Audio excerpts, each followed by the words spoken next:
Princess, tell me about your experience outdoors. Growing up, I was fortunate enough to have a prairie behind me, and it was called the Marion Auburn Nature Preserve.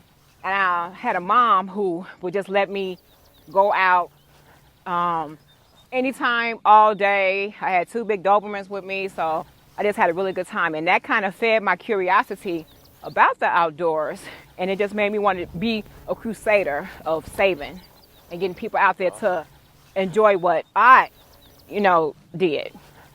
So it's kind of like been my life's work. But unfortunately, with the current times, as far as like with, the former president, with what happened with George Floyd and kind of like racial tensions, it's kind of been a change. Whereas before, I would go out, I wouldn't have any fear that anything would happen to me, yay, yay, yay.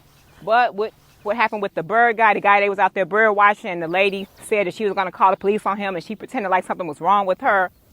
I just feel like times have changed to the point where I'm cautious about going out. It's like, do I have to watch my back? Should I bring someone with me? Is the Forest Preserve Police, are they going to say something to me being out here?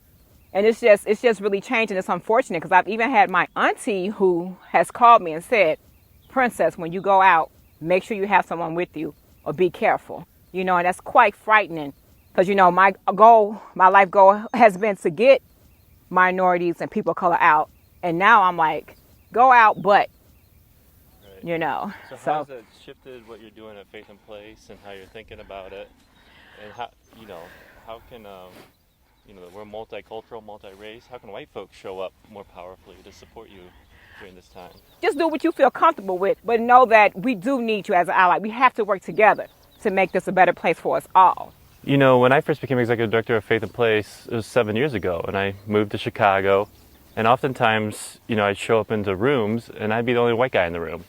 And there'd be a lot of clergy there. And at first, I thought, my job was to show up and to be quiet, to listen and learn. And I was right about that. That was really important for me to build those relationships. But as I continued to show up and be in those rooms with other clergy and not say anything, eventually one of the pastors came to me, Princess, and said, hey, Brian, it's a little creepy that you're quiet all the time.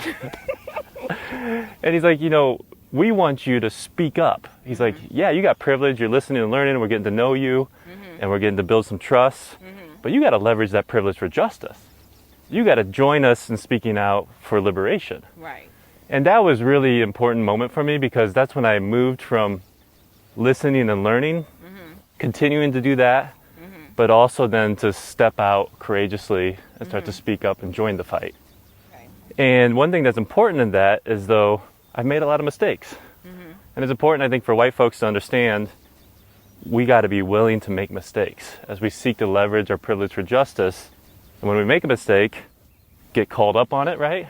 Acknowledge it, apologize, do some deep personal work to reflect how did that happen? How can I do better?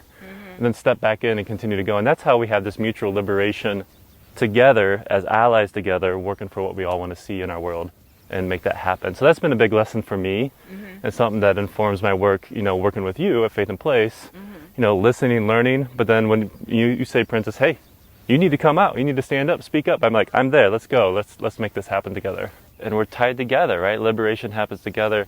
But the cool thing, I think, for folks watching at Faith and Place is, by you, Princess, leading the Migration to Me program, people have an opportunity to come out, to experience nature together, to get to know people from different religious backgrounds, different regions of Illinois, different racial identities, and get to see each other and do that work of listening to one another and becoming allies together. And that's what I think is beautiful. I mean, for anybody who's watching, I just want to encourage you, come hang out with Princess. Like, what a gift, right? Come to a story circle, tell your story, listen to other stories, and learn how to not only be a great ally, but to join in the fight and learn how to speak up and to make a difference.